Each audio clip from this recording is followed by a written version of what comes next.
The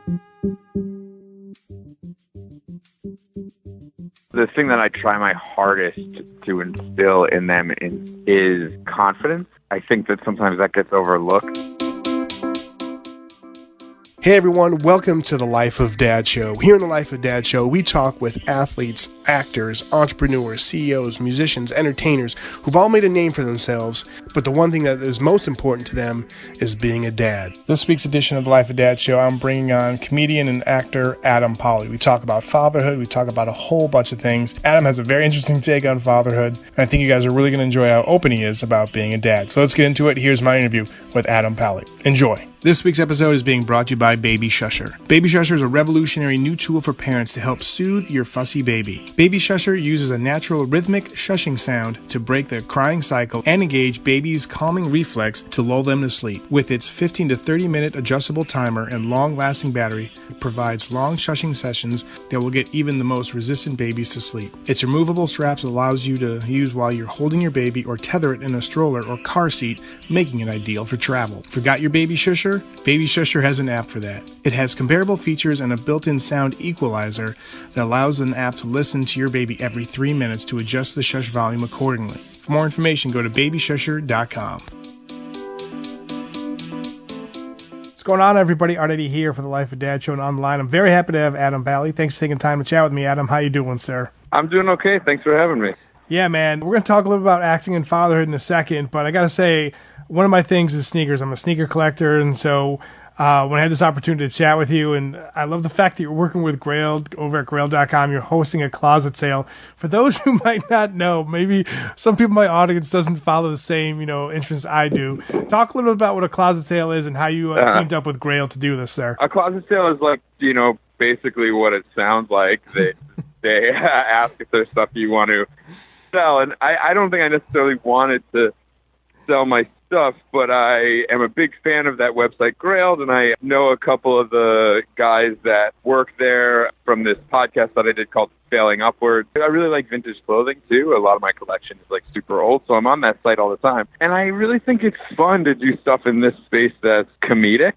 I think that it doesn't often happen because everyone in fashion, especially streetwear, kind of takes themselves super seriously. So yeah. when they approached me about doing something like maybe like an anti-Father's Day sale, I was like, that sounds really funny. And then we did it. Yeah, man, I got to see the video. I love the fact that you do bring, comedy to it. You even called some people out during the shoot, which is fantastic, man. And if people follow your work, it's like, all right, he's, this is what he's like in person as well. So I love that. Talk a little bit about like the sneakers, like what do you got going on for sale? Like what's up there and what can people look forward to with the sale? That's funny. Actually, I'm old, but I think of myself as like a millennial for some reason.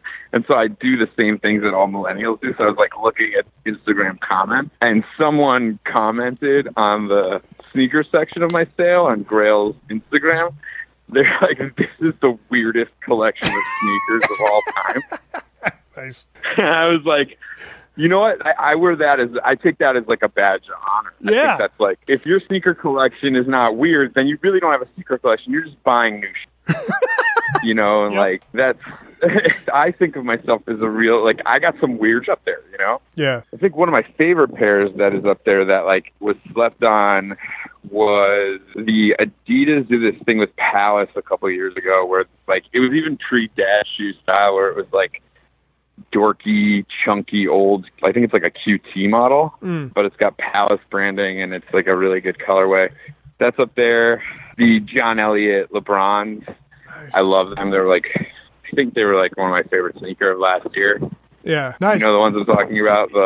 Yeah, what you said though, I just kind of want to hit upon about like when people comment on your sneaker collection being like, that's kind of weird. Like, what is this? You're right. Like, you don't want to just be that guy that's always like the hype beast collecting like the next Yeezy or whatever the case may be. Like, I have a bunch of shoes. Yeah, I'm a Jordan guy. I love the SC trainers, like when Bo Jackson was rocking them. But then like now there's a couple of things that I'm collecting. Oh yeah, those are great. Yeah, there's a couple of things I'm collecting that like back into my childhood. I got some Asics, G.I. Joes, some Puma Transformer shoes. I have like these neon bright Reebok ventilators, and everyone's like, what are you, like working construction so people can see your shoes? I'm like, no, there's certain shirts and like, you know, things I match because of like my shoes, right? Now I got to ask you, with, you know, you were talking about in the video about your, like your style and all that. Now, do you feel like, even though you say like you're a millennial and all that, I'm 40, and sometimes my wife's like, you know, you dress like you're like in high school and all that right now. Like, I love my own style. She, you know, she jokes with me and stuff, but I feel like dad style now more than ever is not like, you know, the jean shorts or the jorts and, you know, the New Balances or the Air Monarchs. It's totally different now, right? Well, it's different. I mean, it's different, but dad style is always going to be dad style. Like, yeah, you know, when I was a kid, I was like high-waisted, acid-washed Levi's and Avias. Yeah. You know, it was like, that's a dad. Now it's like all birds. It's like all dads want to be cool, but they're dorks. So they're like, you know, dads were like all birds and like, you know, Henleys. If you see a guy in a Henley, it's a dad. Yep. You know, so like still the same. It's just, the dad is like still the same thing. It's like holding on to something. I mean, I have a little more leeway, I think, because of my profession, so I can be a little more out there. I mean, like, you know, I look at like one of my style icons. Like, you want to look at my mood board, late '90s, just before he went crazy, Robin Williams. Okay.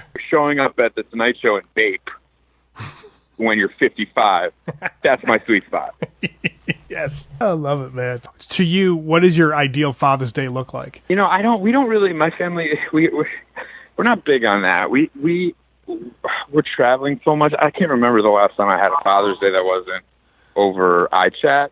Okay. Which is pseudo-depressing, but, you know, that's the nature of the business. Yeah. You know, I think for me, a good Father's Day would be just a day I found to, like, be left with just my children and my wife. That would be, with, like, no one else around. Yeah. And nothing to do, no place to go. You might even just be in our apartment all day. That'd be fine. No doubt, like, man. Just around. And we're all on iPads. No one's talking to each other, but we're all there. Yeah. We order in a pizza. I eat the whole thing myself. That sounds like a good time.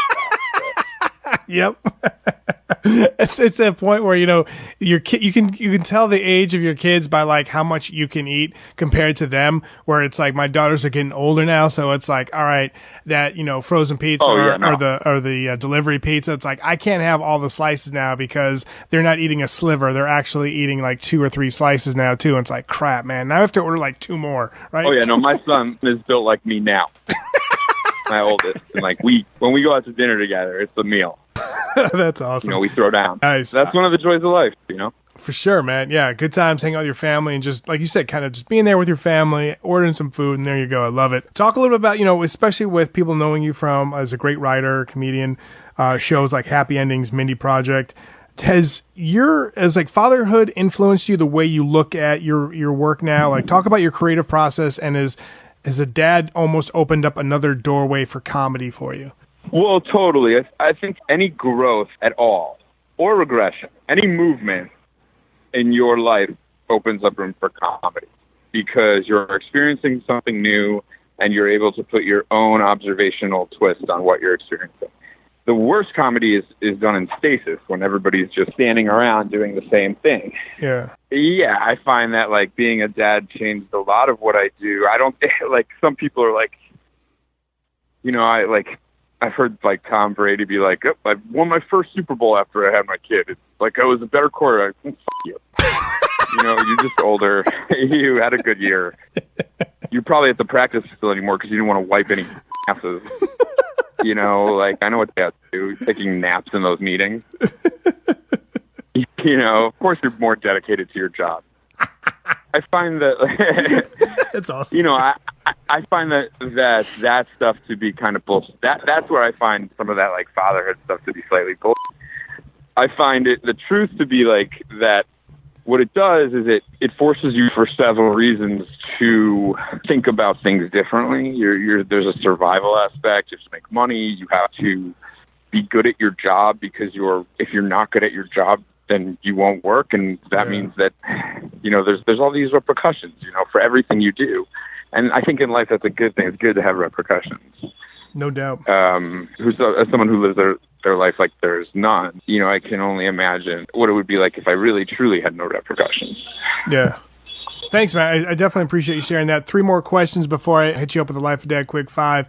I always like asking this to a dad. When you found out you were going to be a dad for the first time, what was kind of going through your mind, sir? It's that classic, I hate to be a cliche, but I was like, wow, that was very quick. Yeah. We had kind of just broached the subject in conversation, and then it happened. Yeah. The surprise, but also I think surprise and fear are two, I guess they're the same thing in a lot of ways. That all changes, it's such a sliding scale, Yeah. And I remember the second time being so confident and excited, it's hard to boil it down to one thing, but I would say probably an innate fear that I would be responsible for another human life. Sorry if that's a bummer. No. Again, Life of Dad here, I think for us, we like to get everybody's take on fatherhood. And I think with especially Adam, your honest response, other dads are going to feel that, and other dads are going to be like, all right, cool.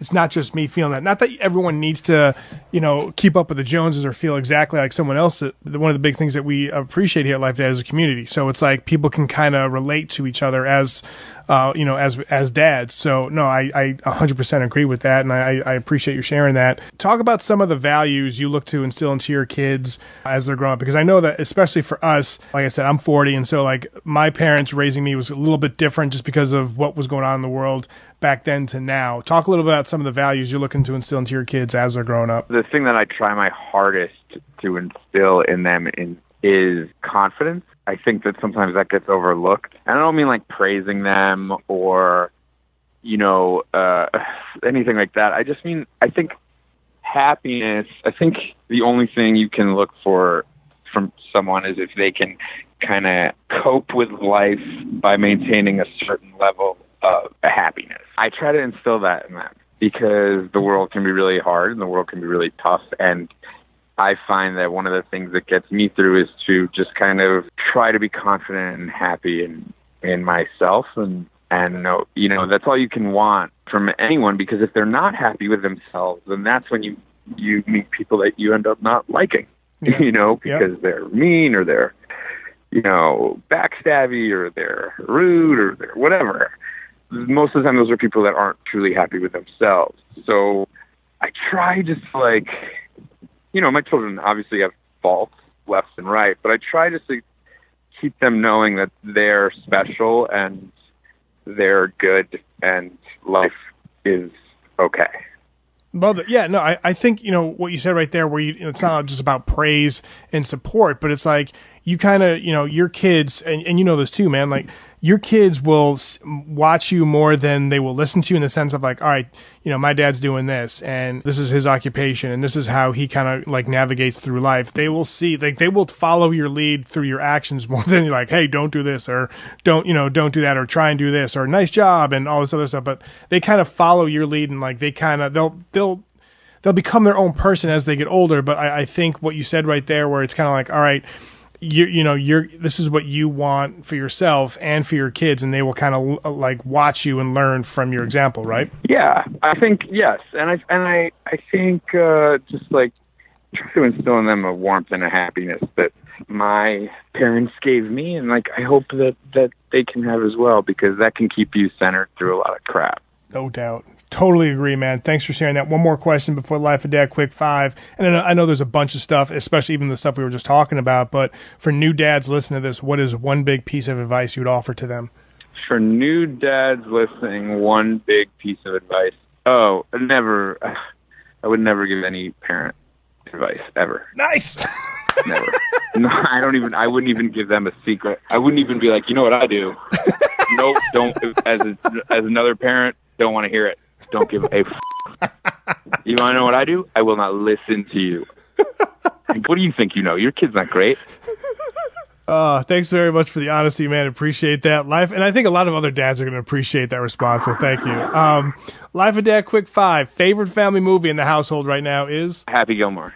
Nice. Favorite song, or is there a band you couldn't wait to introduce your kids to when they got the right age? Well, my kids have been listening, it's a different time, so like my kids have been listening to hip hop from the moment they were born, but it's really nice to see kids who like pretty much only knew like synth and drum and bass. Like my kids love the new Vampire Weekend album, and that is so fun to share with them. Nice. I'm hoping that can be like a nice entryway to like the Grateful Dead, and, Paul Simons and stuff that Daddy likes. Nice, man. Describe the perfect family. Not that, I also love hip hop. Describe the perfect family vacation. Where would it be? We try to do it every year. We try to go for a couple of days to this place called Gurney's on Montauk in like the middle of the summer when it's not quite bumping yet, because sometimes it gets a little crazy. And it's just right on the beach, and they have a nice spa and a Scarpetta. Sometimes you see De Niro there. Nice. I like it. Nice, man. Favorite pair of kicks of all time? Do you have one? Jordan 1 Chicago. Well done, sir. Nice. And lastly, what are the 3 words that your kids would describe you as a father? Funny, loving, and weird. Nice, man. People, make sure you follow Adam on Twitter at Adam Pally, and also go to grail.com and check out not only his closet sale, Adam's closet sale, but everything else that they got going on there. If you're a sneakerhead or just looking... Yeah, mostly my sale. Mostly my sale. Thanks again for taking the time, man. Continued success in the future, sir. Yeah. Thank you. All right. Bye-bye. Thanks so much for listening to the Life of Dad show. You know where to find us, lifeofdad.com, and on Twitter and Facebook.